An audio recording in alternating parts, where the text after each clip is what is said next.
to restart a little bit late. So we just received the instructions for the group doing kitesurf. So we meet by the hangar already with the swimsuit to do wakeboard. Okay. So the meeting time is 1:30 for everybody. Okay.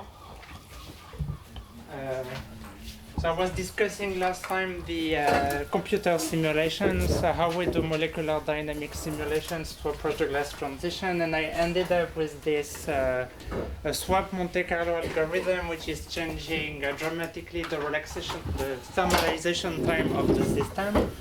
And then we were left with this final picture, which was very good news for people doing computer simulations in terms of how much you speed up the dynamics of the system. So what it gives you is this enormous speed up, so several orders of magnitude. So for the best systems we have in 3 dimensions, we estimate that the gain in the speed up is 10 to the 10, 10 to the 15. It's so big that we cannot even estimate it. We try to do this in 2 dimensions. It works even better, and that curve goes super low in temperatures, and here the numbers are stupidly large. So the speed up is good. So it opens a window where you can thermalize glassy systems at very, very low temperatures that you could not access before. So it's great, because then there is this new temperature regime where you can very, very quickly thermalize everything and then measure and look at the properties of the system. So I won't say much more about the swap itself. I will use it, and the lecture of today will be dedicated to measurements of the configurational entropy in low temperature glasses. And of course, the motivation to revisit all these measurements is because we have access to these very low temperature states at equilibrium. So it means we can measure the thermodynamic properties of systems much closer to the putative Casman transition as compared to what was done before. And I ended the lecture last time by asking that provocative question: does the success of swap kill completely the mean field theory of the glass transition? So because Francesco has been given 2 lectures since I asked the questions twice, he convinced you that the answer was no, that he could understand everything about swap. And that has been part of an interesting debate in our community recently. So let me maybe rephrase a little bit the argument for from the physics point of view. So the argument goes like this. If I take again the mean field picture in mind, I have all these temperature scales. And you've been told 15 times already that you have these 2 important temperatures. One is the dynamical transition, where the mean field theory would predict a diverging relaxation time, and the other one would be the static transition, the Casman transition, where the configurational entropy potentially goes to 0. And this is in these 2 temperatures that you have this exponentially large number of metastable states, Okay?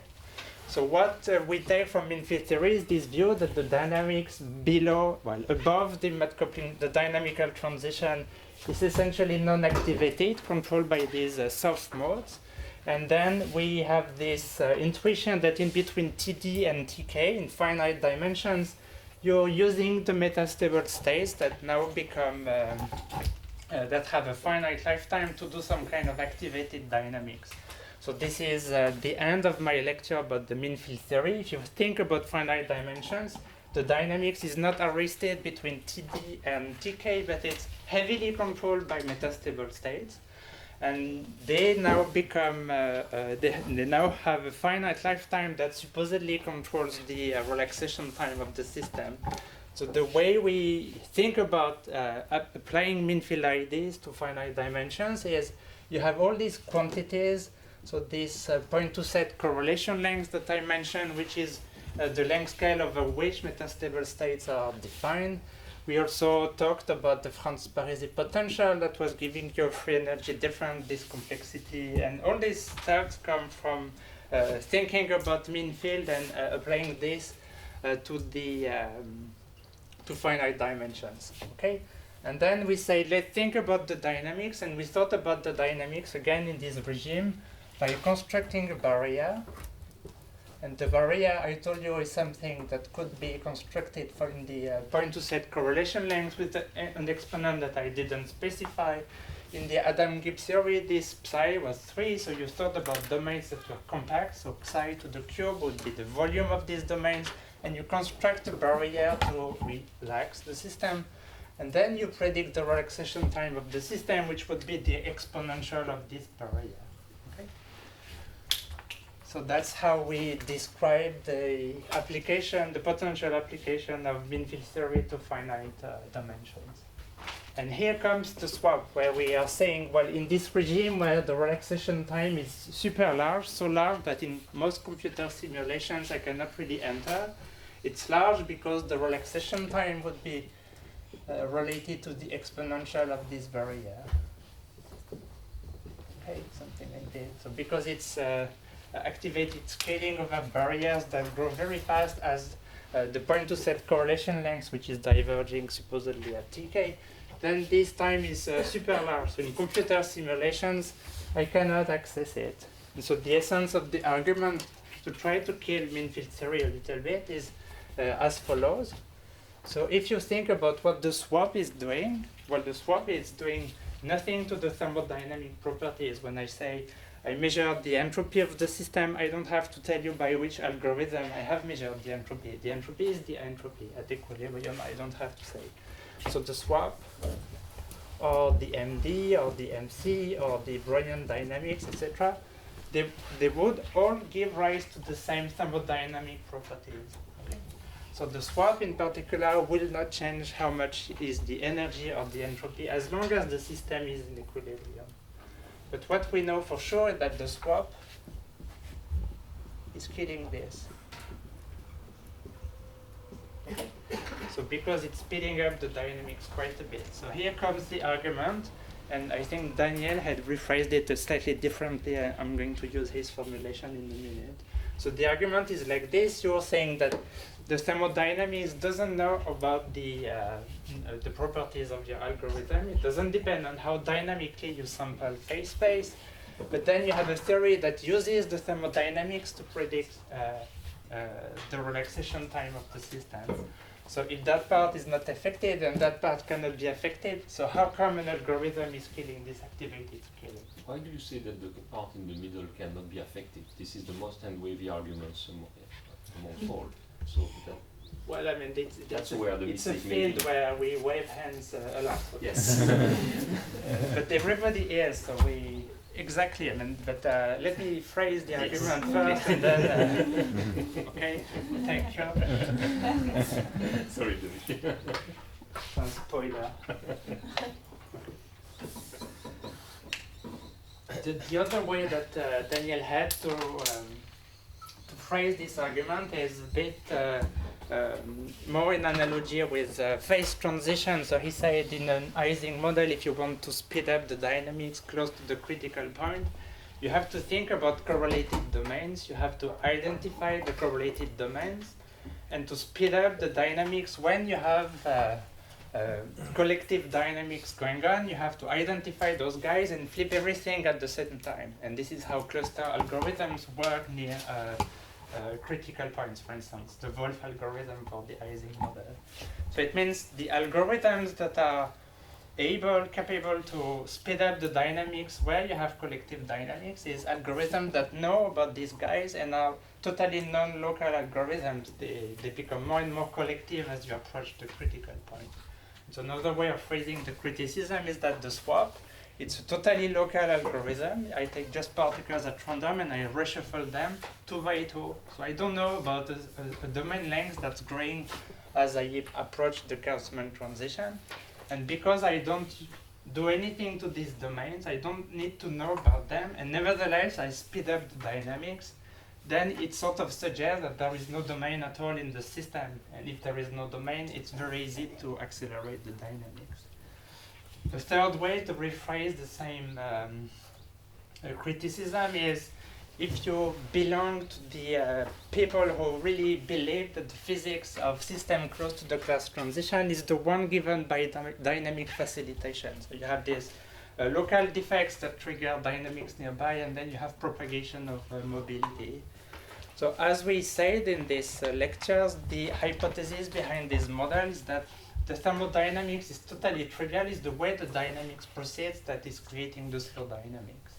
So in a sense, that's what we wrote, I think, in the paper replying to all of this is, in a sense, it's a prediction of kinetically constrained models and dynamic facilitations that there should exist very local algorithms that speed up the dynamics dramatically. So if you could guess in the Lennard-Jones simulations where are the dynamic defects and how the dynamic facilitation proceeds, you could just allow the transition that you could lift the kinetic constraint and speed up the dynamics dramatically. So in a sense, this is a direct prediction of the dynamic facilitation people that simple algorithms should allow you to thermalize systems arbitrarily low in temperatures. In the FA model, if I lift the constraint, I'm left with an ideal gas down to T equals to 0, and thermalizing is very easy. And so in those simulations, it's very easy to produce the initial states. So you see there are many, many arguments that would favor the idea that the swap sort of confirms ideas that do not belong to mean field theory. Okay? Even you, Olivier? And then, okay, how to save a little bit mean field theory. So Francisco gave you the answer, so he has his way of explaining things. So I put the paper that Giulio, Gilles, and Jean-Philippe and myself wrote in response to this, as it's a contribution to the debate. It's just a possibility that after all, the success of the swap is not yet killing the mean field theory of the glass transition. So it's a lot of words, and Mike Cates, who was the one of the two authors raising the point of does this kill the mean field theory, replied to us by saying that the number of words is increasing, but the number of equations is keeping constant.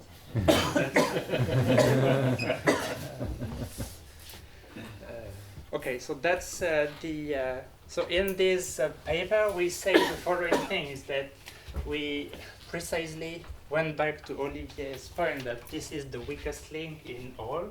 I mean, we know how to think and formulate these guys, and as Olivier pointed out rightly, how do we predict the dynamics? It's a low, weak link in the formulation of the theory. So the paper that we have written is really to go and think again about this weak link. So I'm not sure it's really the place to go into the details of that link. You can find the paper on the table over there. Maybe one or two sentences, I'll try to summarize the essence of the argument. So when I say that at the beginning the dynamics, it's non-activated mean field like above TD and it's becoming activated below, implicitly we have this idea that TD, which in the mean field limit is the sharp transition between these two time regimes, it also applies to finite dimensions to the physical dynamics. We say everything here is non-activated, everything below there it's activated because the system enters this regime where metastability should exist. So metastability, you've heard many times discussions about it. So what we say is, in mean field, this is all well defined, and in finite dimensions, we go back to states that have a finite lifetime. And the key of this weak link is really to think about metastability in finite dimensions. Okay? And so the essence of the discussion here is to discuss exactly where metastability, in the sense of finite, long-lived but finite lifetime states, dominate the dynamics. And so the real question is, what is the temperature scale below which the dynamics is activated? Okay, and we discussed this at length. And the short summary of what we say is that this temperature scale below which you should start using thermodynamic constructions to predict the dynamics, this temperature scale itself is the one that is sensitive to the algorithm. So we are saying that essentially the temperature scale below which the dynamics becomes activated is different for the physical dynamics and for the swap dynamics. So that's the essence of the argument is, what is the temperature scale where metastability in the sense of finite D metastability becomes relevant. So in a sense, we keep the construction alive despite the criticisms of Olivier, but we shift the temperature regime where it starts to be useful. And so what we, in a sense, introduce is a temperature scale here, which is 1 over TD swap, okay, below which the dynamics eventually will be activated, and above which it's really like being above TD for the physical dynamics. So the key ingredient that we introduce is this one, and I think Francesco had a different way to introduce also that temperature. So that's the essence of the reply. I guess that's enough for the lectures. I can take questions at the end if needed.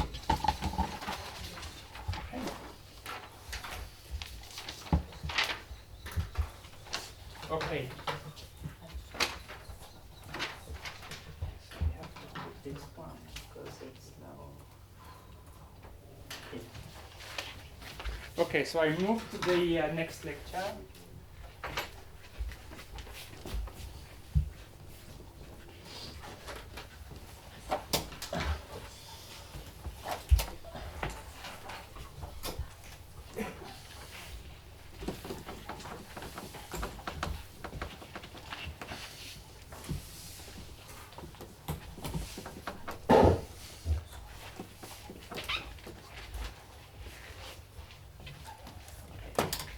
So the next lecture is chapter 5. And so it's about configurational entropy.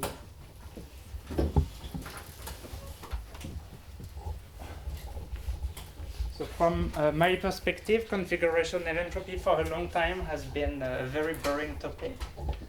And I was never reading these papers very carefully, and my personal motivation to go back into it and read all these papers was precisely because the swap was discovered, and the swap allowed us to go much closer to TK, and so the positive way to think about it is we can revisit these configurational entropy measurements, and the second is that swap is good, but it's a Monte Carlo algorithm that gives you equilibrium configurations. But when you're so low in temperatures, the dynamics is totally frozen, as Francesco mentioned several times. So you can do much more than measuring thermodynamics after all with the swap. So it means that entropy was the key target when we discovered the swap, because we can do much else. Okay? So that's the less positive way.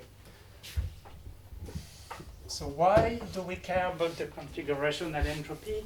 I told you in the first lecture that it's perhaps the clearest experimental evidence for something like a phase transition.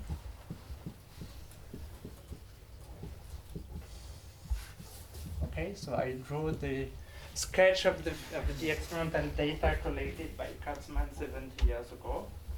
So from the viewpoint of experiment, it's a very important quantity that has been discussed many times.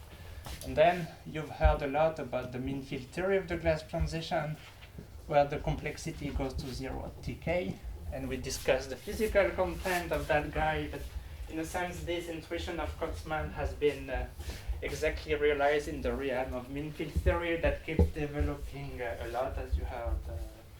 So then we know that this is really a key quantity to look at the physics of glaciers. Okay, so the problem really is what can we measure, because okay, we have a very good understanding of everything within mean field theory, but it's also telling us that this cannot go survive like this in finite dimensions. So in mean field theory, we say that this complexity, the configurational entropy, is related to the log of the number of metastable states. Okay, this exponential number of states. But then we heard at the same time that this doesn't exist in finite dimensions. So the very quantity we would like to measure to detect the phase transition, it does not exist. Okay? So that's a bit painful, because the simplest quantity we could think of is not defined. Okay? So what do we have to do then? We have to think a bit harder about what to measure. So from the mean field perspective, sigma is replaced by potentially singularities in the Franz-Parisi potential, and I will discuss this, and potentially divergences of the point to set correlation lengths. And so the lectures will be how do we use these concepts to define a configurational entropy. Okay, maybe I should add something about Gilles Tarjus talk. So Gilles was trying to discuss the role of fluctuations in finite dimensions in the context of mean field calculation. So he developed this mean field, this field theory in terms of the replica field, and we discussed a lot what could be happening. So one thing that we know in finite dimensions is that this quantity will not survive as such. But what Gilles never said, and because he doesn't know and there is no answer to that question, is that the fact that the complexity doesn't exist in finite D as such, it doesn't imply that the Casman transition itself doesn't exist. Okay, so it could still survive as a bona fide phase transition, but it's just not a phase transition where the complexity vanishes because the complexity doesn't exist anymore. So it's probably replaced by something else, and there is no argument proving or disproving that the Casman transition doesn't exist in finite D. So we can still chase it despite these fluctuations, despite the fact also that the complexity itself is not defined. Okay? It's still a valid ID at least. And so recently we published a paper which is also on the table dedicated to the configurational entropy of supercooled liquids, and we cite in this paper a very large number of papers that have proved that the Casman transition doesn't exist. So there are at least 10 such proofs in the literature. And we say in that paper that it's impossible to comment on all of them because there are too many proofs of the absence of a Casman transition. So I will go through some of them in this lecture, not all of them because it's too long, as we say in the paper. So take a look at the paper. I think a balanced view is that there are very good arguments against it, but no definite proof against the existence of a Casman transition. So it's still a valid hypothesis, I would say.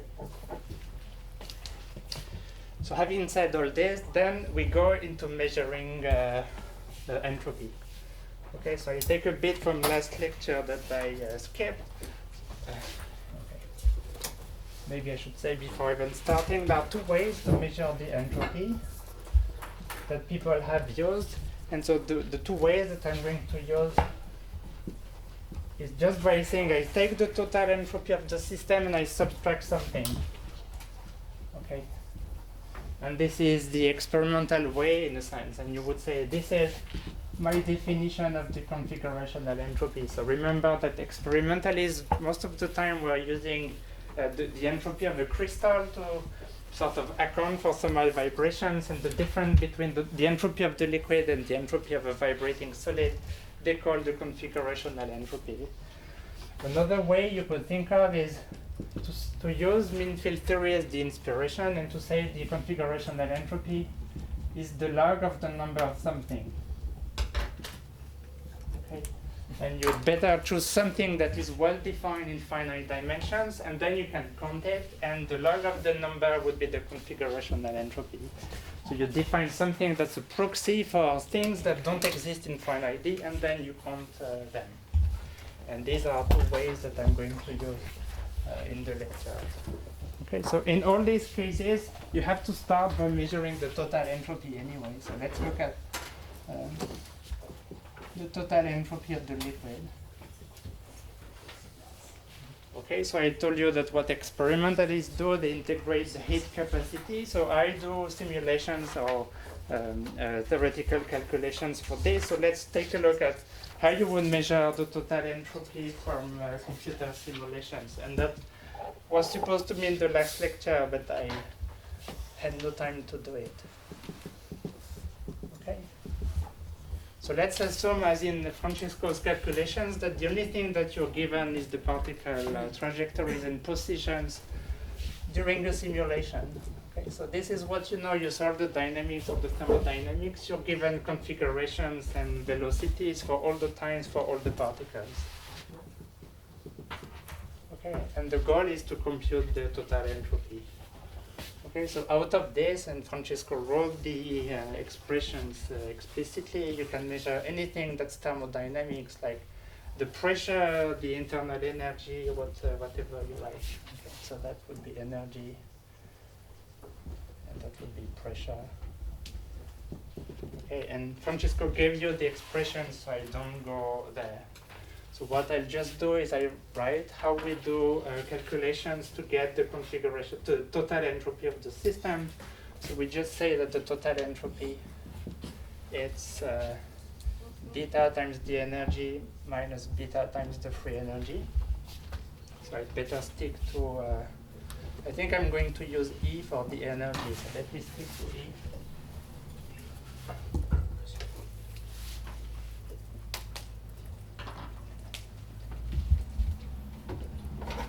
Okay, so the energy you have directly from the configurations.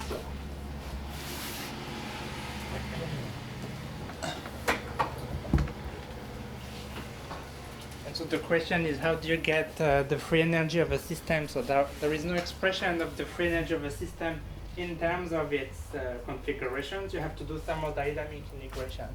So to get F, you have to use thermodynamic integration, and the way we do it typically is we use the pressure. So we use the fact that the pressure is the derivative of the free energy with respect to the volume, for instance, at constant temperature.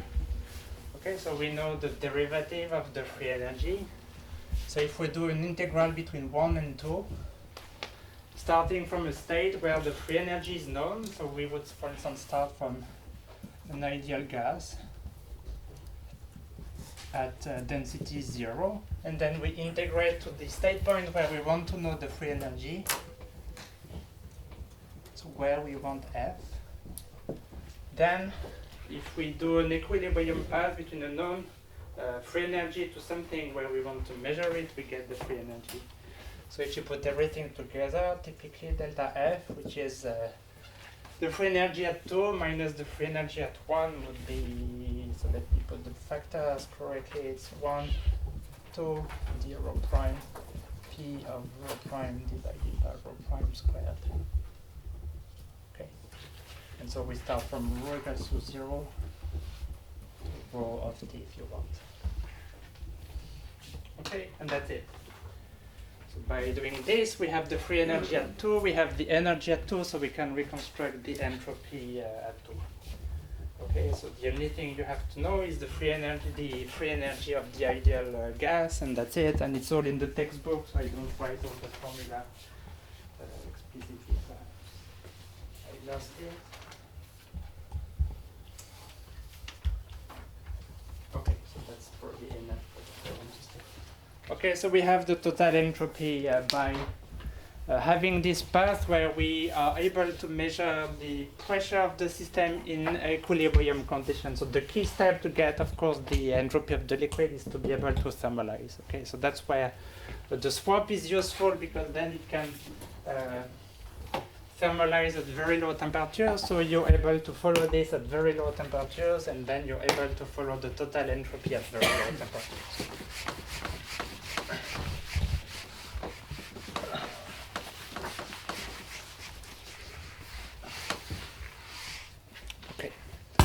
So that's the part about the total entropy. Okay, so everything is shifted by one letter then. Okay, so when I was a PhD student, everybody was doing this types of calculations of the configurational entropy using an approach that has been mentioned several times already by Andrea, by Francesco, which is coming from the work of Stillinger and Weber, talking about the potential energy landscape. Okay, so the hypothesis behind this is that the something, okay, so erase, we want to count something that is akin to a metastable state, but that would be well defined in finite D. And so the something in this approach is really an energy minimum. So that Andrea called an inherent structure on inherent state. So you minimize the energy of the system, you find a state at 0 temperature where the energy has a minimum. So it's a well-defined object. You have to minimize the energy. You kill the thermal fluctuations. So the energy minima in the system, they are well-defined objects in finite dimensions. They are well-defined. So you assume that that something is a good proxy for the quantity you want to have. And then you take the log of the number of something. Okay, and that's giving you the configurational entropy in the potential energy landscape formalism. Okay, so that's the idea behind this. Okay, so if you wish, we are saying we don't know how to define the free energy minima because they are not well defined, as we discussed 20 times already. So we define something else and we try to partition the phase space into inherent states plus small vibrations nearby. And that's how these guys were doing. So if you can count how many vibrations you have near one inherent structure, then you divide phase space into these vibrations and the number of inherent states. And the number of inherent states is giving you the configurational entropy. So that's the whole idea. So you are saying that the configuration at T, it's like an inherent structure, the corresponding energy minimum, plus some kind of thermal vibrations. Okay, and this is really the idea behind all the papers that Stillinger published in the mid-80s that Andrea mentioned several times. And in those papers, you even find an argument as to why the number of energy minima is exponential in the system size, and I think Andrea mentioned it in her first lecture to make that connection.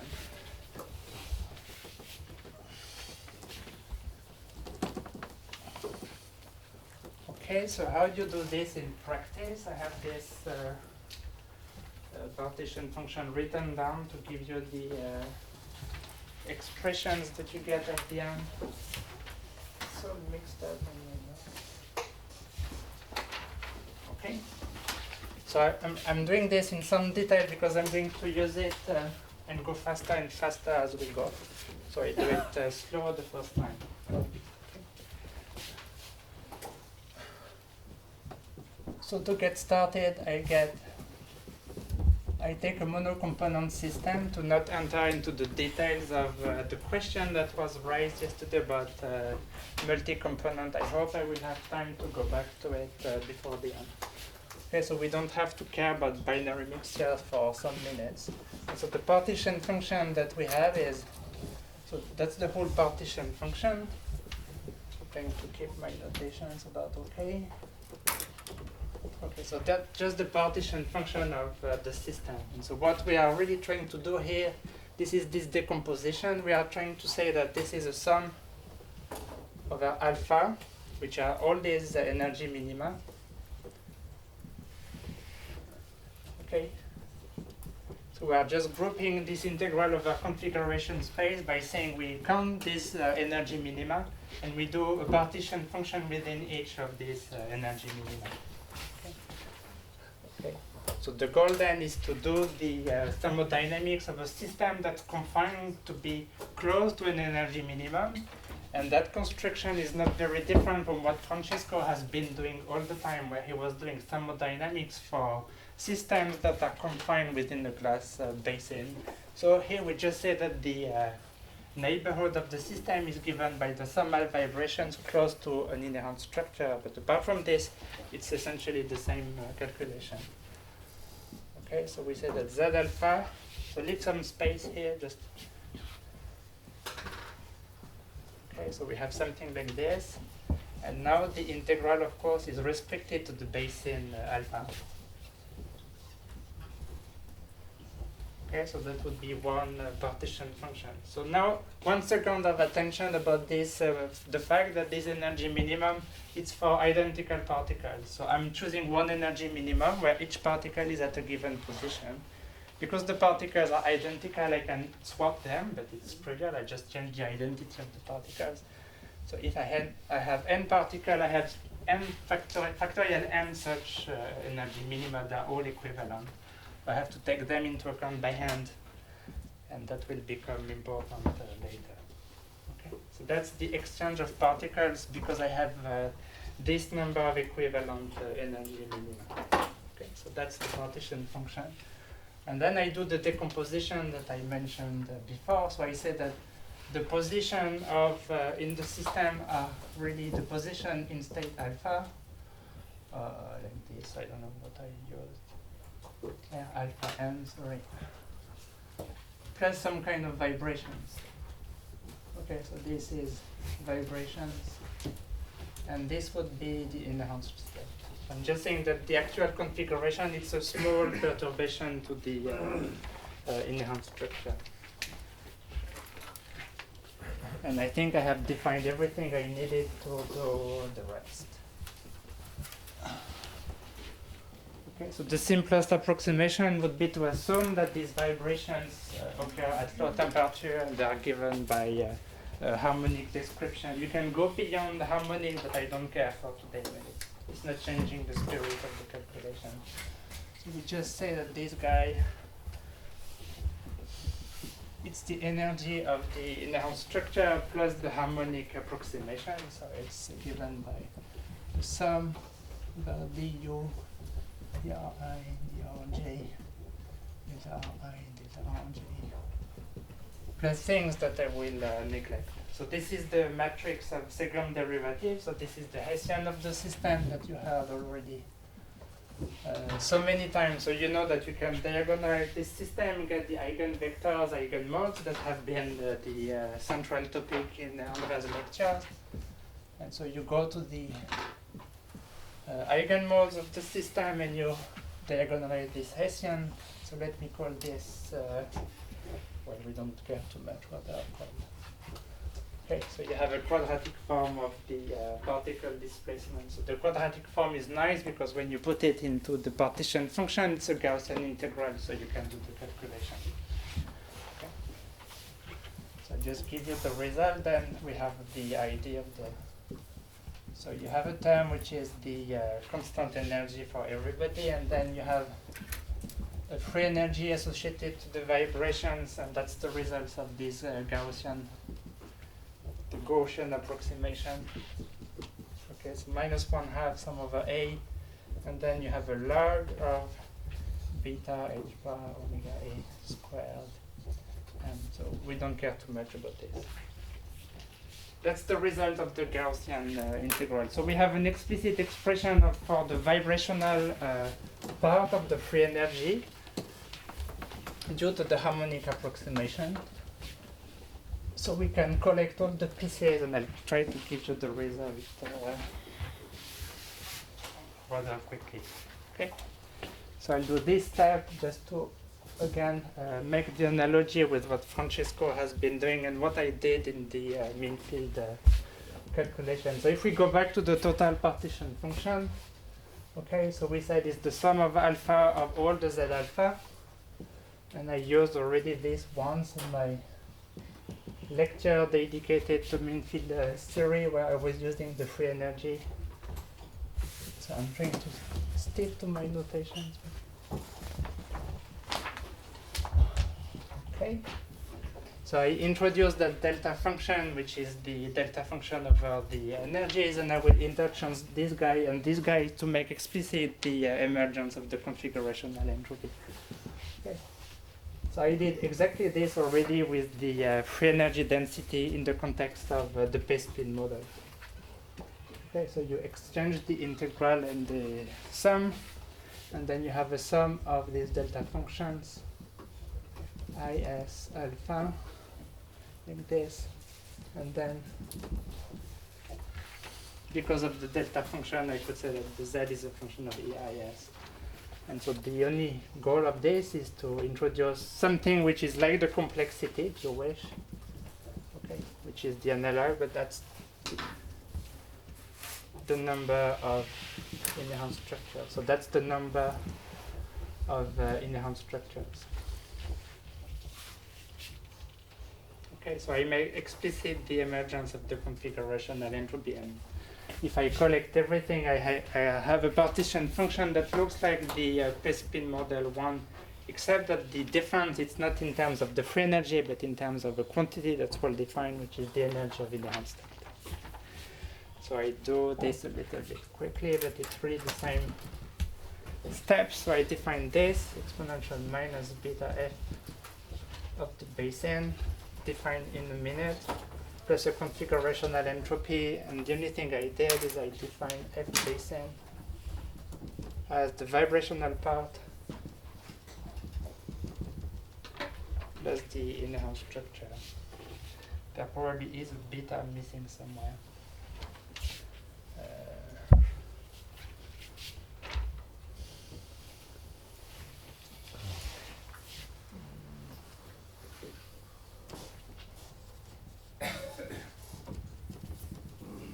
Something like this, perhaps. You can do it. Okay, so all of these manipulations, just to go back to a form that you've seen 3 times already in all the lectures, but now it's done in terms of the energy of the inherent structures.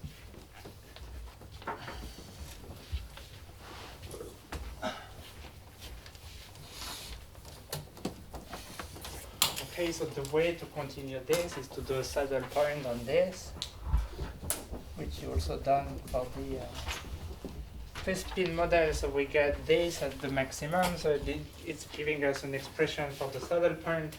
And if we collect everything, we get something like this. Okay, so we get that f base n at the saddle point.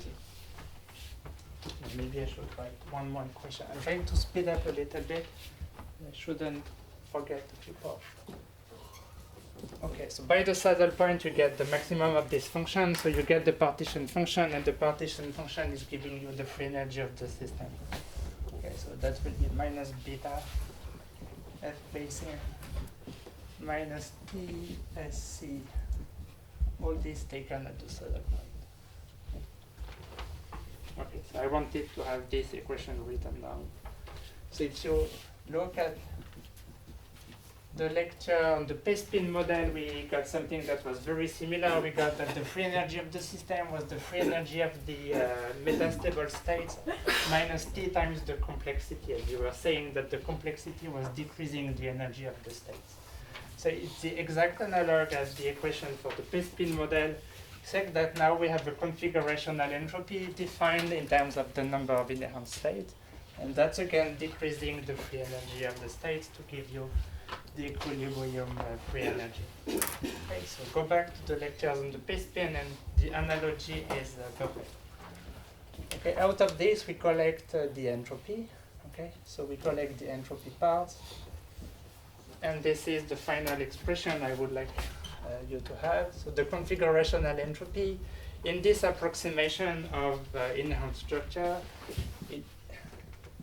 it really boils down to the total entropy of the system minus the vibrational part for the entropy. And if you put all the pieces that I gave you before, it has a very simple expression. This is a sum over the eigenmodes of 1 minus 1/2 this log of beta h bar omega h squared divided by m. Okay, so the final expression doesn't. The details of the expression don't matter too much. What's left to you to understand is what goes into this is the physical ID that I mentioned several times. You have to measure the total entropy. I gave you the recipe in the part A. So you do this thermodynamic integration of the pressure. And here you subtract some kind of a vibrational part. And when you look at it, it's related to the density of states. So you go to the energy minimum of the configurations. You measure the eigenmodes, and then you have a sum over the eigenmodes. You take the log 1 minus 1/2, and this is giving you the configurational entropy. Okay?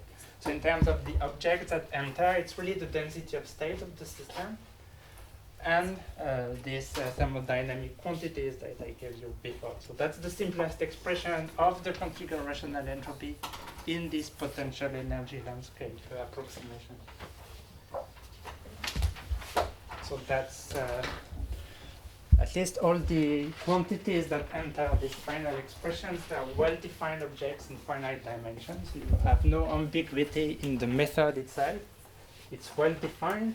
It's just that it's counting the number of energy minima, which is then a strong approximation for what metastable states would be in finite dimensions. So the only, in a sense, conceptual problem behind all this well-defined method is that we don't know exactly the connection between these energy minima and the free energy minima that we would like to measure actually. Okay? And so people have discussed the differences between free energy minima and energy minima at length since the method has been introduced.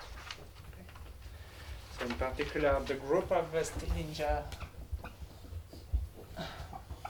which is now strongly connected to the group of Torquato that was mentioned in the previous lecture, they heavily use inherent structures, and they have published at least 3 papers where they use the formalism of the potential energy landscape to disprove that the Casman transition can exist. So it's all based on this very strong approximation that the quantities that enter mean-field theory are inherent states to kill mean-field theory, but they use the wrong objects in a sense. So it's, the proofs are all super nice and interesting, they have nice physics in it, but they don't prove the thing that they wanted to prove at the beginning.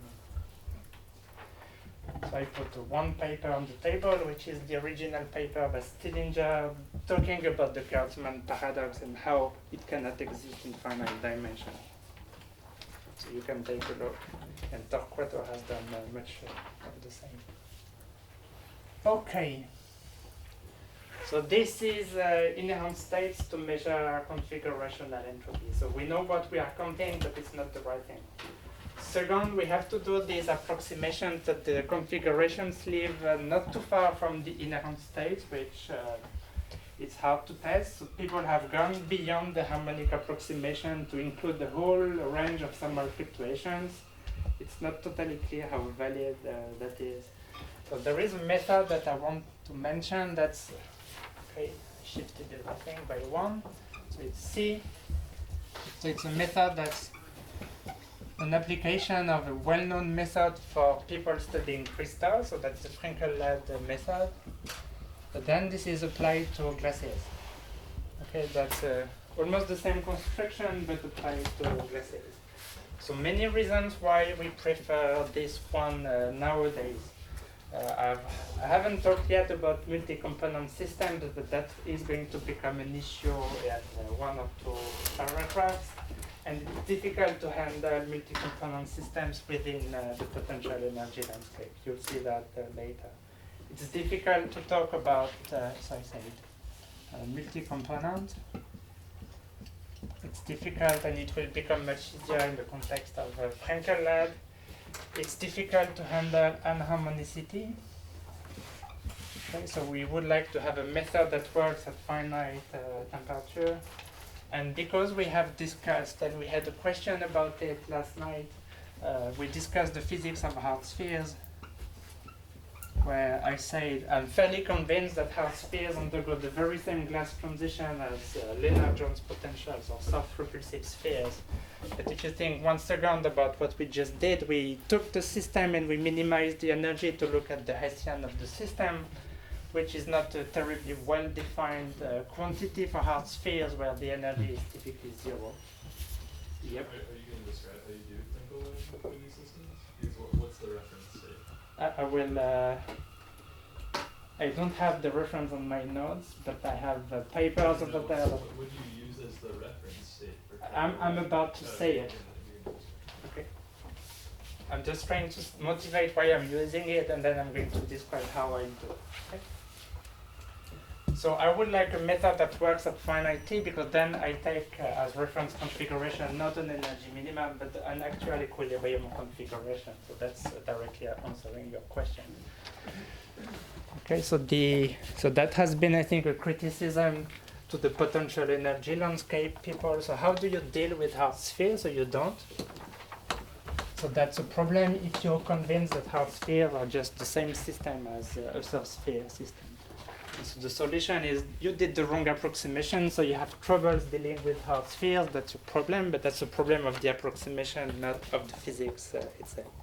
So the Frankel lat for this, it's better. So we take, to answer Grant's question, as a reference configuration, an equilibrium configuration. So we introduce once more the idea of I draw an equilibrium configuration from the equilibrium dynamics, so you can use it. Whatever algorithm is giving you an equilibrium configurations, and this is a reference configuration. Okay. Okay, so it's a typical equilibrium one. Okay, you don't have to minimize, you just stop your simulation, you make sure you thermalize, and you take this as a reference configuration. And then you say the position of the particles in the system will be the one of the reference configuration, because something that you will try to make small. Okay. So you will consider configurations that are constrained to be close to the reference configuration. So again, that's fairly close to everything that Francesco has done in the context of mean field calculation. So you want to probe the neighborhood of the reference configuration by some constraint, and this is what I think he's doing right now, making notes for the lecture of tomorrow. He's talking about another way to do it in the calculations. Just to, it's now Francesco. Okay, so the goal is to estimate the free energy due to exploring the neighborhood of the reference configuration. Okay? So it's to estimate the free energy of the neighborhood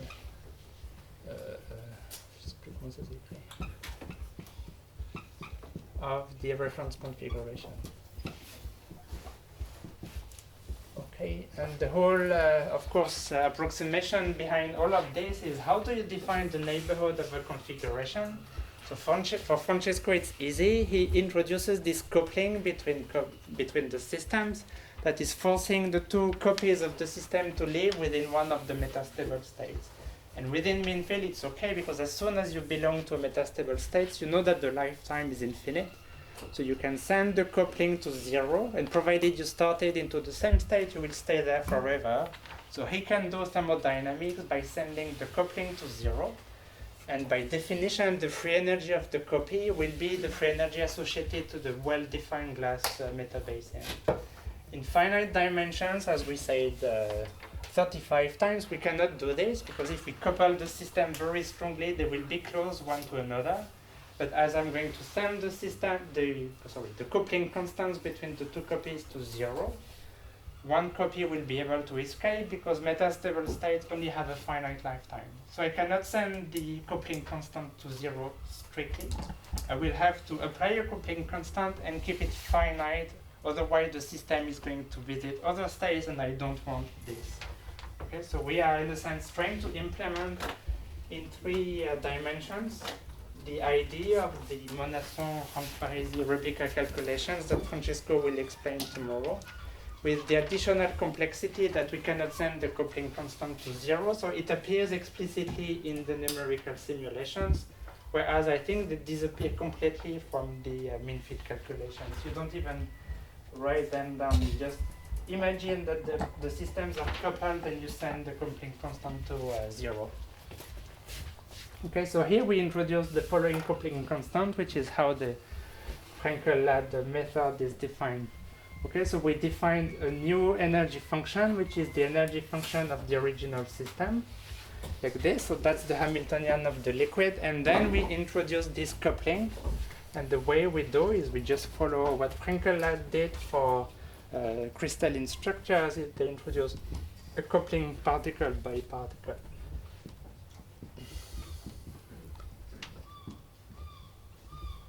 Okay, so the physical meaning of this guy is very clear. You introduce a penalty if the particle I is going too far away from the position it occupies in the reference configuration. So when alpha is super large, you want to minimize this, so Ri is going to be equal to Ri in the reference configuration. And if I send this to 0, I'm back to the original system where the system can explore the entire configuration space. Okay, so that's what Frankel and Ladd have been doing.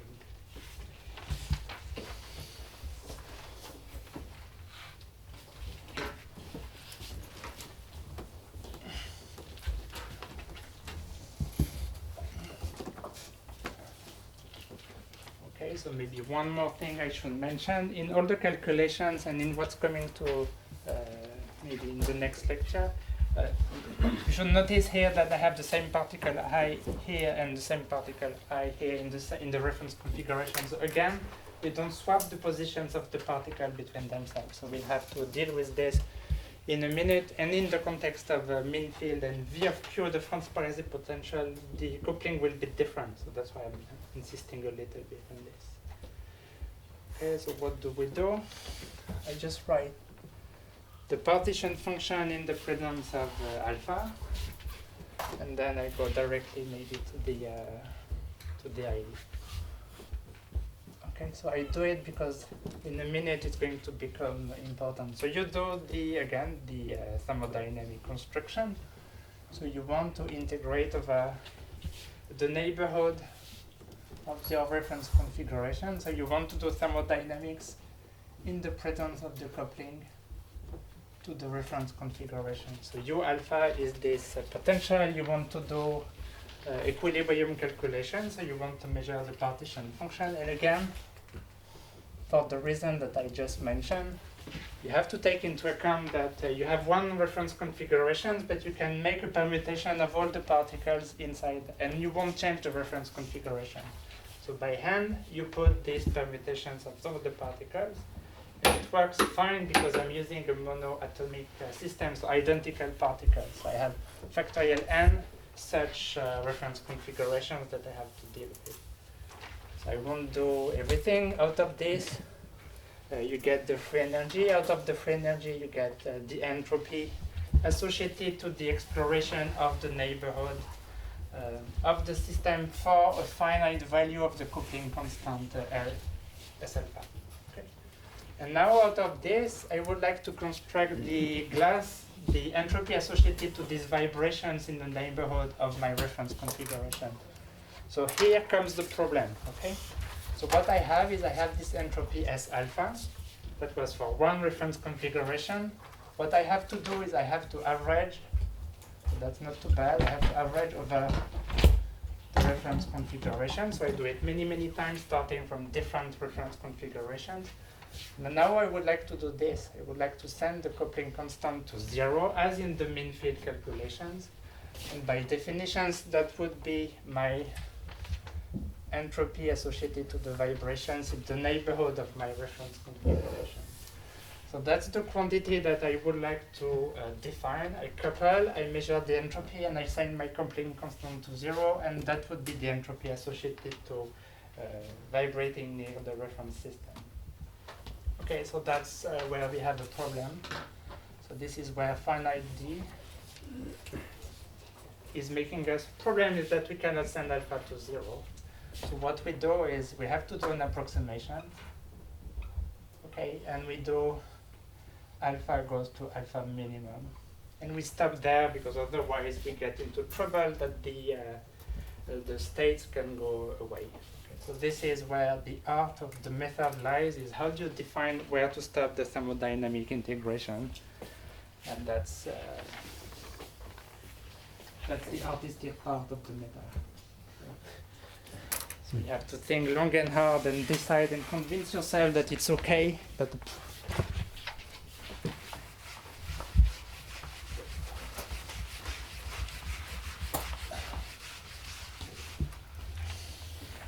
and we knew before even starting that we would have to do this because we are not living in the mean field. Okay, so to get S alpha, we do a thermodynamic integration. From a large value of alpha where the system is constrained to live super close to the reference configuration, in which case you can forget about this and you just have harmonic oscillators. So the state of the system at very large alpha is just an Einstein solid. You have a set of harmonic oscillators. So we know everything about this state, including its free energy. So we do a thermodynamic integration from alpha to alpha min. So this is known, so this is what we measure, and we decide that it's good enough to measure the entropy of the gas. That's the best we can do. Okay. So it's well defined in a sense you get a result for the entropy of the glass in this approximation. But then, of course, because you're just counting the number of configurations in the neighborhood of each reference configuration, the S-conf that you get here, it's not the number of something. Okay, so it's not the number of metastable state, it's not the number of inherent structure, it's not the log of the number of anything. I don't think it's such a big deal because anyway we don't know what the something should be in finite. It is just a result of the entropy associated to vibrations in a sense. So we lose this physical intuition about what are we counting exactly, but we get a decent way of getting to the glass entropy.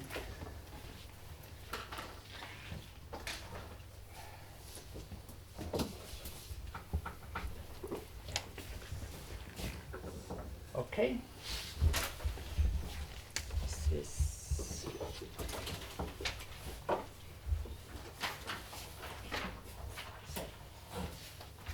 okay. So let's go into this business of mixing entropy that has occupied me quite a bit this recent years, and it's directly related to the question about multi-component systems.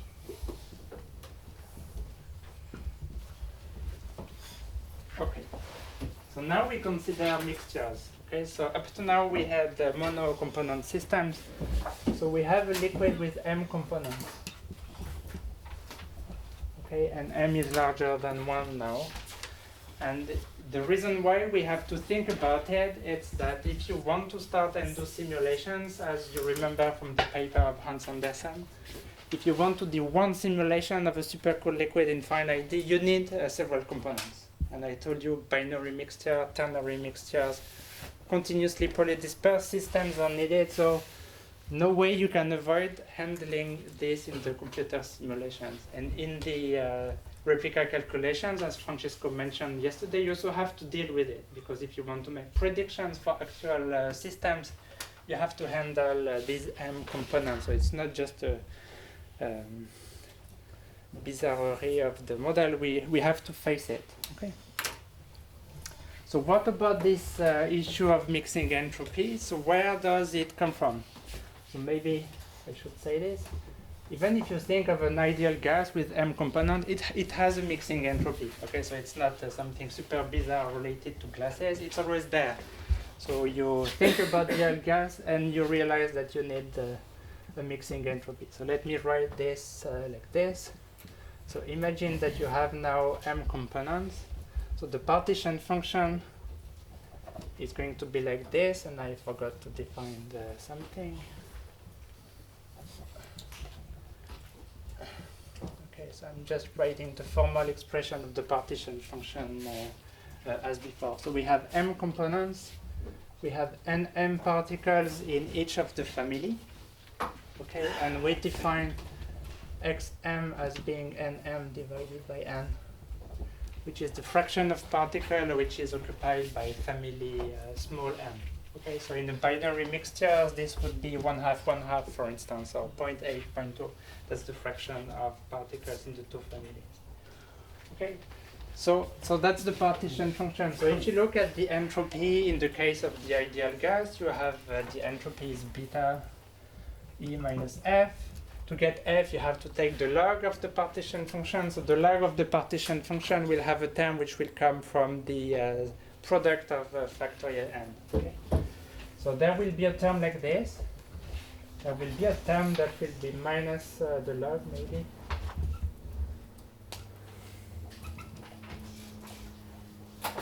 Of this nm factorial. Even if you don't have an energy function, you have this factorials here. So it's just chapter 1 in statistical physics textbooks. So I do it nevertheless a little bit. Okay, so you have the log of the product, so it's becoming sum over m of the log of the factorial n.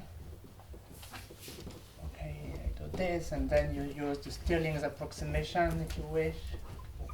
Okay, so factorial is n log n minus n. You put everything together, you collect the terms. I just want to speed up a little bit.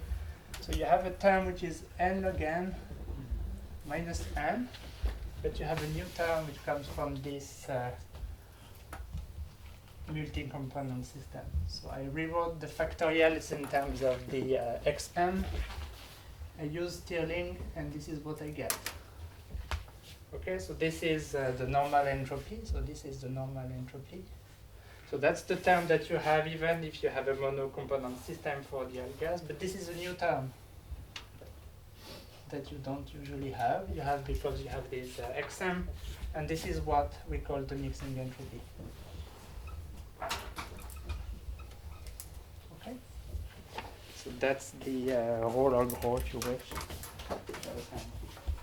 Okay, just to convince you even further that we need to think about this term. So imagine that x1 is equal to x2 is equal to 1/2. So you have a system with two families, a binary mixture, something like this.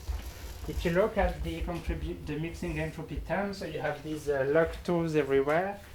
So if you look at the intensive part, it will be log 2, and log 2 is 0.693. Okay, in KB units. So I will show you perhaps next time real data for what the configurational entropy of real liquids look like. So the real entropy in those units of KB is of order 2 to 3. So the configurational entropy at say some temperature T star where we measure things. So the numbers that we typically measure are of order 1, so 2 to 3 or something like this. So it means that if you make a mistake, which is 0.7, just because you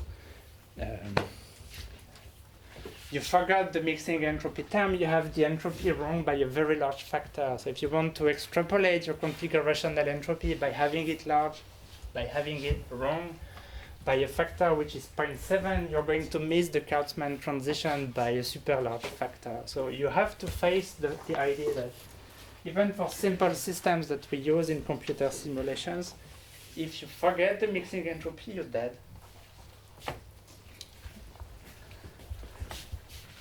Okay, so in the paper that Francesco mentioned yesterday, I think they had binary mixtures in hand, so the Kolodzi, etc. paper from I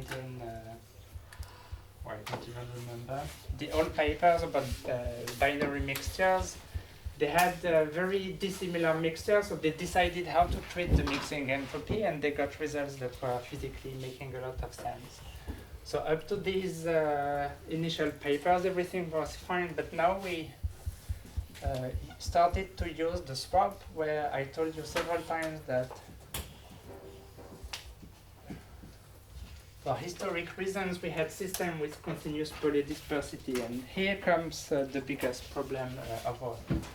So imagine that the number of family is going to infinity, so each particle is different from another particle because all particles have a different size.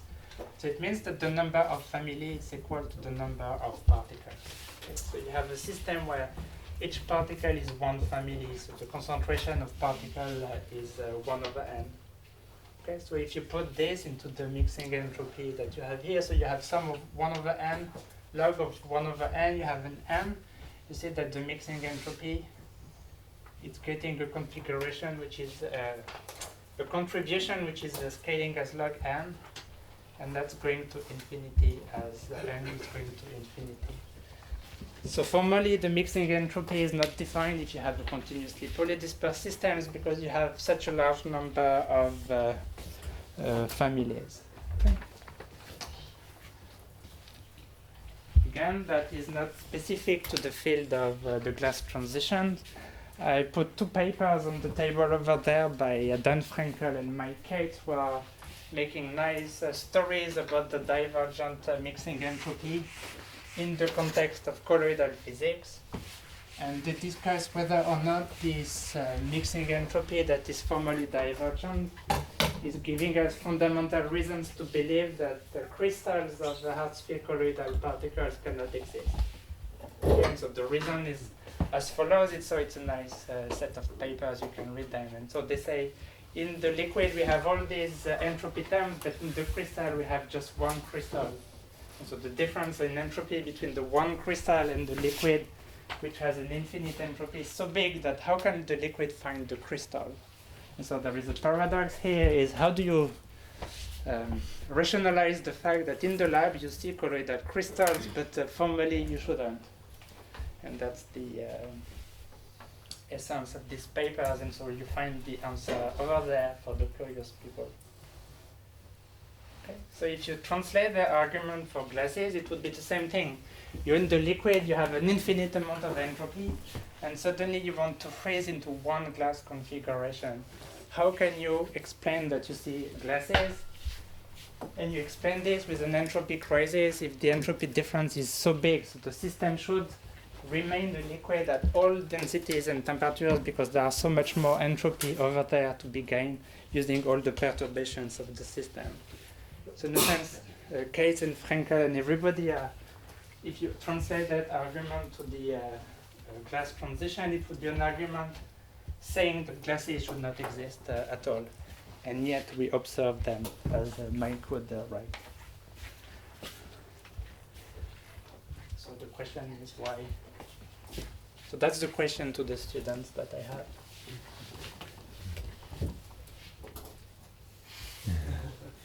But doesn't the mixing term stay in the entropy? Sorry? Doesn't the mixing term remain in the entropy when you form, let's say... But that's the whole question, is what do you call the crystalline phase and what do you call the glass phase? So that's the essence of the answer. You're good. That's perfectly that.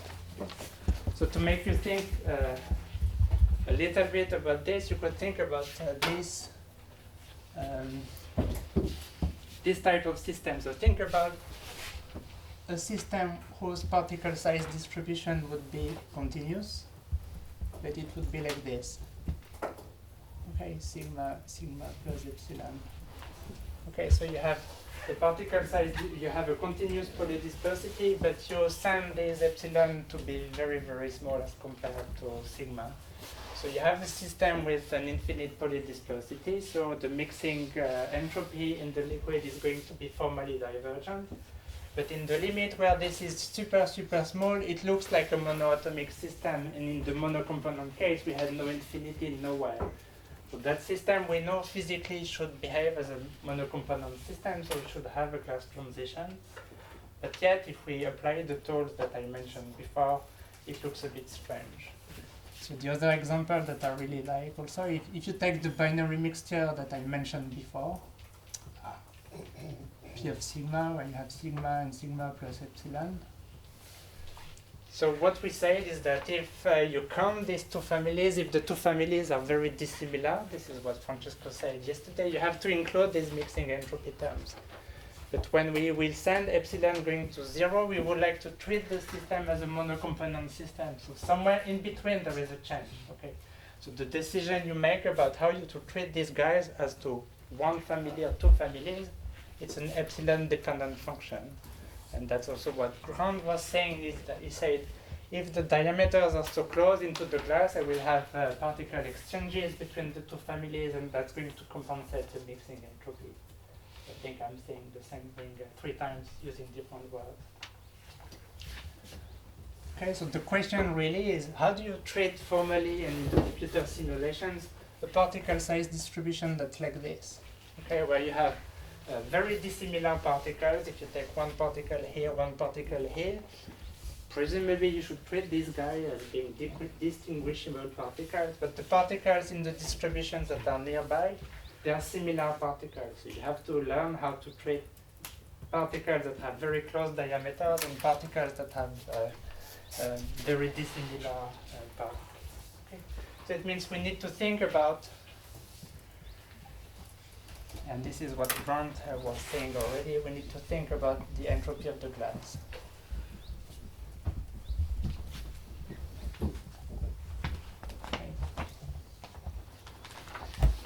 so I have several small things to say, so let me choose the best way. Try to finish. So when I wrote down this partition function for exploring the neighborhood of a reference configuration or an inherent state, it works both for the two methods.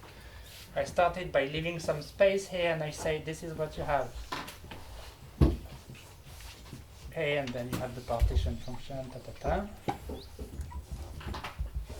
And then I say these are identical particles, so we multiply by something that takes into account all the configurations that are equivalent. Okay, so we have to multiply by some factor here, which was how do I treat the indistinct, the fact that the particle cannot be distinguished. Okay. So we see two possibilities here. So one possibility is the one that I think Francesco mentioned yesterday. So this factor x, it could be something like this. Okay, you would multiply by this factorial. This is if all the particles are so dissimilar that you can only make particle exchanges within each family. Okay, so this is very dissimilar particles. Dissimilar diameters, if you wish, such that exchanges within one family are possible without destroying the state, but exchanges between different families are forbidden. Okay, so this is what you would do, and this is what Coluzzi et al. Have done for their binary mixtures. On the other hand, if you have systems like this, you would like to treat the particles as being equivalent, and then you will just multiply by the n factorial. Okay. So here, all exchanges are possible.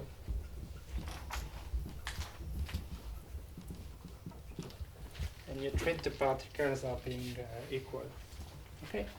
So these are two possible choices. So if you follow through the calculations I made and you go to the entropy into the class, then you have two possibilities. If you multiply by the factorial n, which is what I did before, you would have no mixing term in the glass entropy.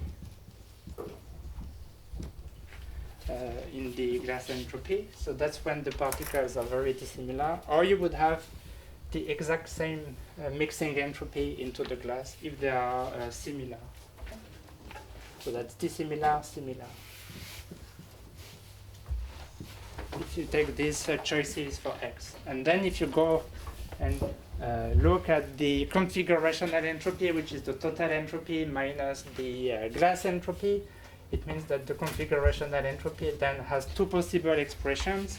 Then either it contains the mixing entropy, if they are dissimilar, okay, because you have the mixing entropy in the liquid, but you don't have it into the glass, so it survives the configurational entropy, or you have no mixing entropy here, if they are similar.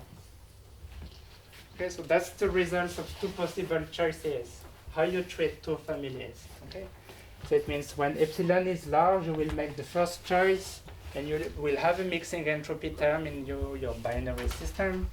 And if you have an epsilon that's small, you make the second choice, then you have a mixing entropy, and then you have no mixing entropy at all at the end. Okay, so you solved that problem that looked like a monoatomic system, but it had a divergent mixing entropy in the liquid. For this one, you make this choice because they are all the same, so you subtract the mixing entropy.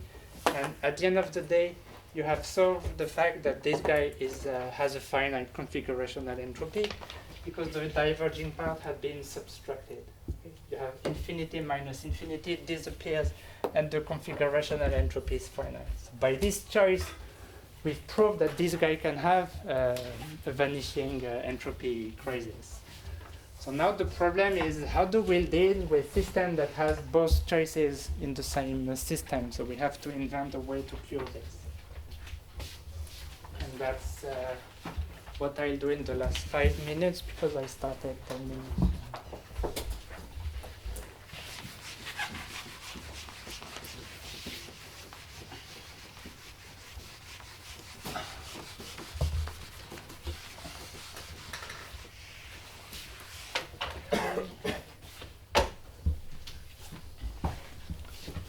Okay, so we want to find an approximation or way to treat particle permutations into the glass that's telling us whether particles are similar or not.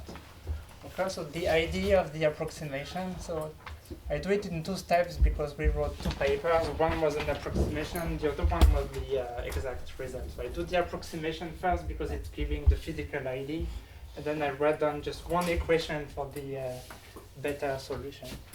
So the approximation that we do is something like this. If you had a particle size distribution that was like this, okay, with 4 components, 2 of them being very close, you would like to approximate this as being equivalent to 3. Okay, so this is the original system. It has 4 components, and you would like to say that physically it's equivalent to having about 3 different families. So you would like to make this approximation treating these 2 guys are equal and these 3 guys are being distinguishable. So that works fine for the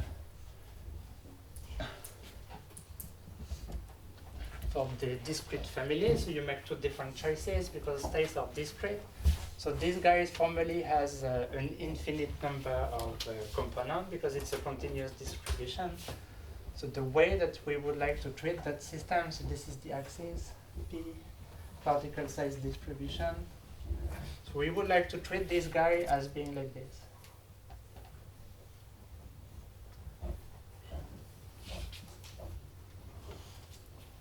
As a discrete system with a finite number of components that are all dissimilar enough that I can count them as being discrete families. So that's the approximation that I would like to make.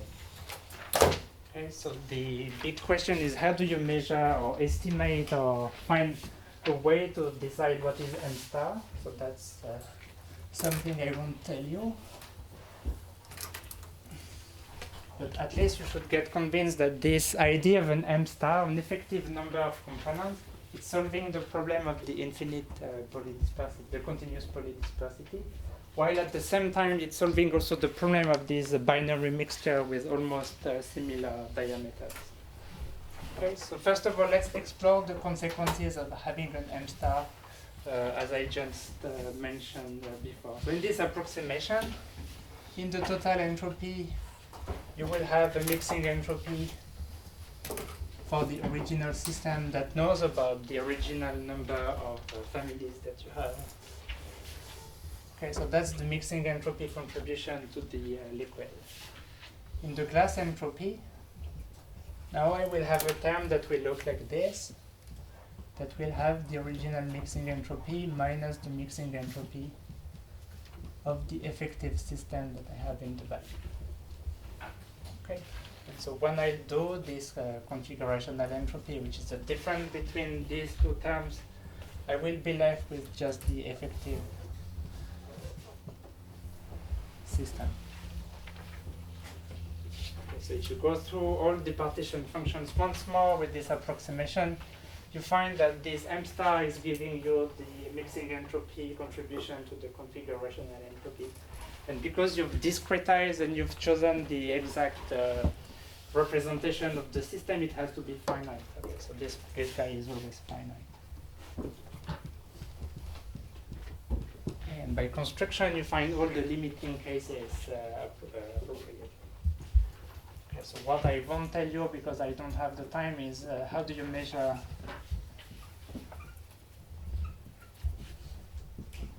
m star. So we found ways to estimate it, but it's not terribly interesting for these classes, and we are all hungry.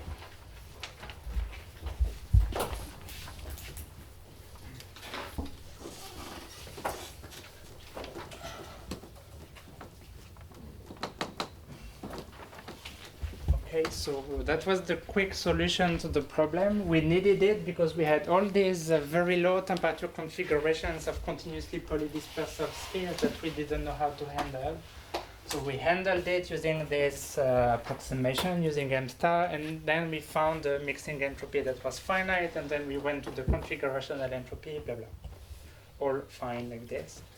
And then for the proper treatment, which avoids this approximation m star, you have to start from a slightly different partition function.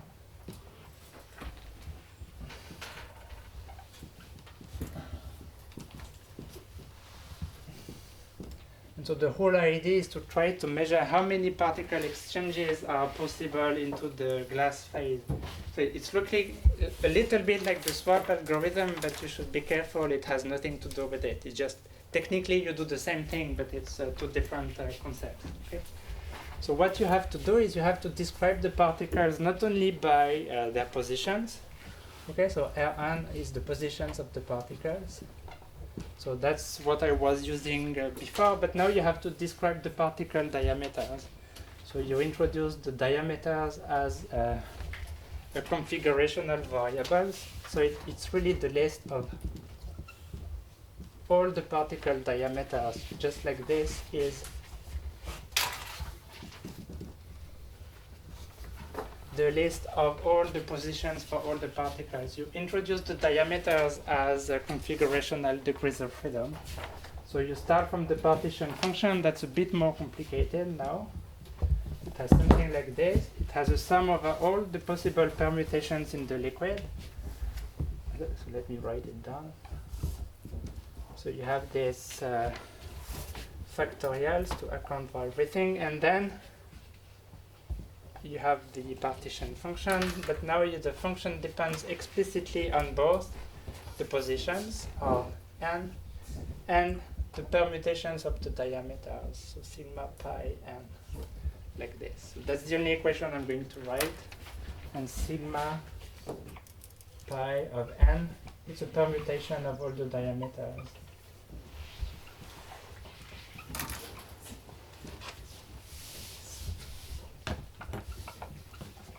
Okay, so normally what you do a sum over all the possible positions. So here you do sum over all the possible positions plus possible changes of identity of all the particles. And once you redefine your partition function like this, you take into account the fact that particles can exchange identities in a sense. And if you do all the thermodynamic integrations and computations that I mentioned before, thinking about particle permutations, you get the exact solution for the problem that we have to solve, which is how many permutations are allowed in the liquid and how many permutations are allowed into the glass. Okay? So the key point was to redefine the partition function, taking into account the particle identity. Okay, so the quick answer is like this.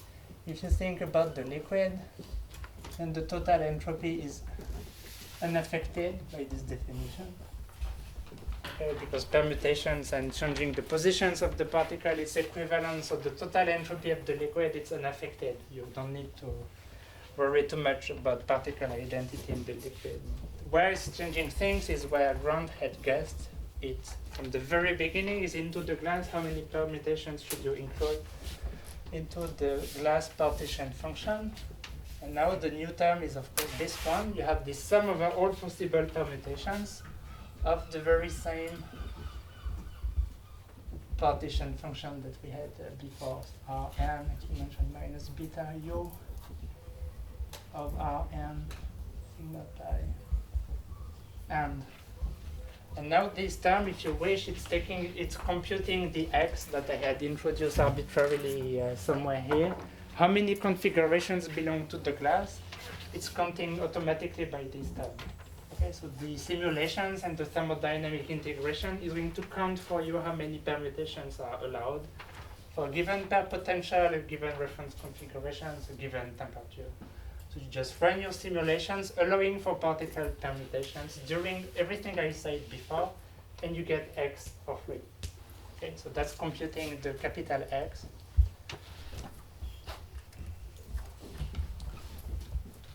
Automatically. Okay, so that was the key step. So you repeat everything and you add this in front of everything and you get the right answer automatically at the end.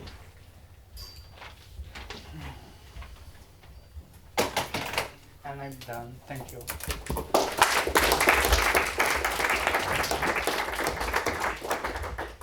Questions? Yes? Have you tried these methods that Paul Chaikin has been looking Yes. at? What have they worked? I mean, No. So we tried it. I mean, we sent them particle config because they were making these super nice talks at la Chaikin where they said, we will do glasses, we will do quasi-crystals, we will do this and this and this. So we say, okay, we have so many configurations of glasses, don't you do it? And their method is giving us essentially a constant. So it can't just think of it. Well, I think they keep working on it. They have many problems applying this to off-lattice particle systems. That's one thing. So they're working on this. I know this for a fact. And they have many unknowns and constants to subtract everywhere that they don't know. So they are trying to learn how to optimize their things. So there was a small triumph for the configurational entropy, but it was like, I don't know, a fraction of a percent of variation, whereas the configurational entropy changes by a factor of 3, say, in our case. It was like 0.1% versus 300%. So the trend was right, but it was capturing almost nothing of the complexity of these systems. It's an open problem. I mean, I would like it to, because if I could get the configurational entropy by just zipping the glass configurations, I would do it.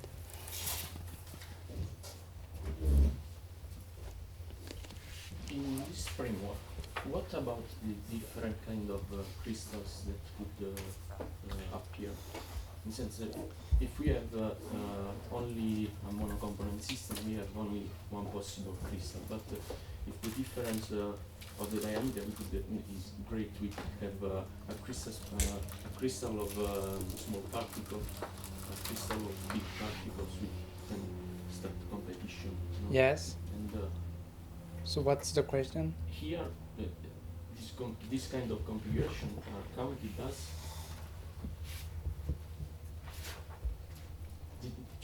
In this configuration don't do nothing.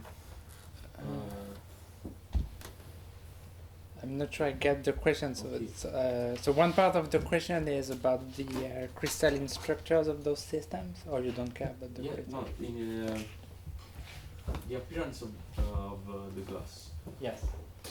is actually a matter of how big is the entropy of the glass, or could the glass could appear dynamically because the nucleation, and there is a competition among the different crystals. The nucleation of one of the two is so much difficult that this could not avoid. So I'm not sure I get the details of the questions, but let me give a general answer. And if I'm not satisfied, maybe right after everybody has left, I can continue. I mean, maybe I should have mentioned this when I discussed the swap initially. When we started doing the swap, it was accelerating the dynamics so fast that it was crystallizing all systems all the time. So finding crystals when you have the swap on and this multi-component system, it's super easy. I mean, everything has crystallized immediately. All the binary systems, ternary systems that were in the literature, they were finding the crystal much more easily with the swaps. I don't know if that was part of your question. And then what we worked hard on is to precisely avoid crystallization, and that's difficult. So most of these simple particle systems with spherical particles, they always have a crystal that is getting increasingly complex as we increase the polydispersity. But these crystalline structures are known. And our job as people working on the glass transition is to not go there. So I try to do simulations in regimes where I don't see a crystal, never. And when I'm happy with that, then I start doing measurements. So in a sense, the crystal is there, you're right, but I'm trying to push it away all the time. And how do you do that? It's an art. You fail 100 times and you find one that survives and you keep it. It's not totally brute force, first of all. I mean, I don't do it myself. And second, we are trying to guide the research by collecting information we know about what works. And we try to use the tools that we know may be working.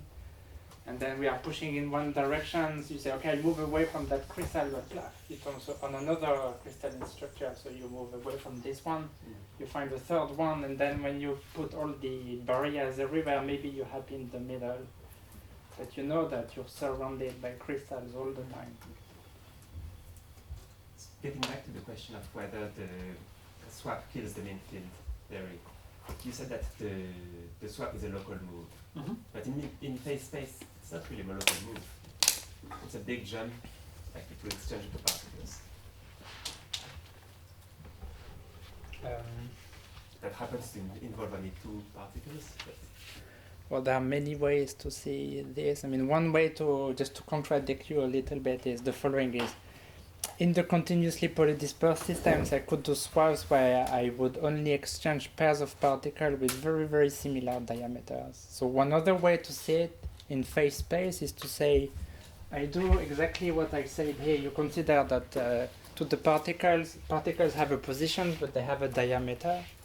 And what the swap is doing, it's slowly changing the diameter, just as translations are slowly changing the positions. So if you think of swap in this term, you're very local in phase space as well. You move very locally, but in a phase space that has one more component, or n more component. So in that perspective, you could say, okay, in this extended phase space, I move locally as well. So that's the contradiction. But on the other hand, it's an extended phase space. It's not the original one. So, I mean, that's the many ways we had to argue and debate about the swap is what does it mean to include additional degrees of freedom in the original phase space? Does it mean you're non-local or you're local in an extended phase space? What about the barriers of the original configuration space? Do they disappear in the extended one? You know, so we had all these discussions, so you're very welcome to it. Sure. So Robjack had this picture where you had 1D phase space where you had a large barrier to go through, and of course if you extended it 2 dimensions, you can go around, and in this extended phase space, it costs you nothing to move from one minimum to the next. So that's another way to see it. Everything's fine. So how does this entropy that you're undergoing a transition? I mean, when you do a compression, you don't change the distribution of size. And so what what was the beginning of the question? I couldn't hear you. How does this entropy tell you that you are undergoing a transition? Again? So I don't get the question. I think about the Casman transition. I mean, even The Casman transition? Is it the transition you're talking about? Because even the gas transition. I mean, this is just measuring something that depends on the distribution of particle size. Yes. And so if you do a compression and you undergo you should undergo a transition, how do you measure it?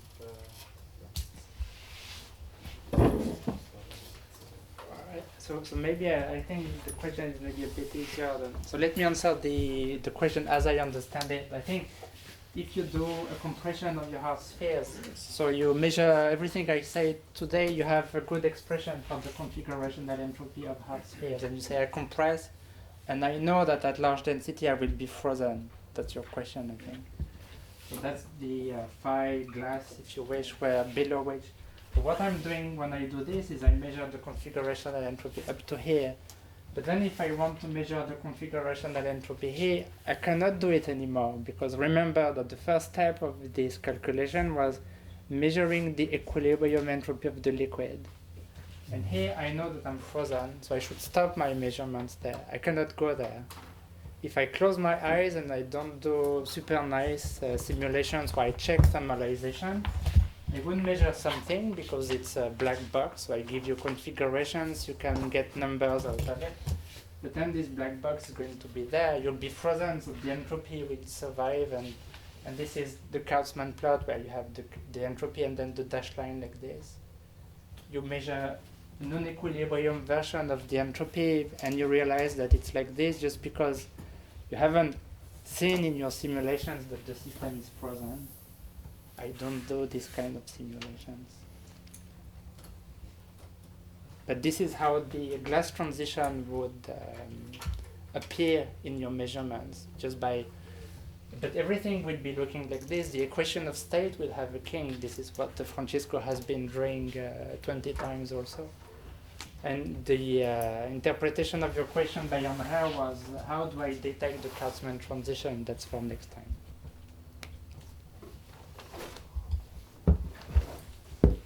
One can think that there exist systems for which the physical moves, system with an extended space, but which is physical, where the physical moves, the physical dynamics, molecular dynamics, reproduce the swap dynamics for another one. So you have this duality, and you may see, I mean, even in experiment, in these extended systems, in these other systems, what is the dynamics that you observe using swap in the system where you have less degrees of freedom? Maybe I'll think about it later. On the boat this afternoon. Yeah, maybe I'll let you enjoy it. Thank you.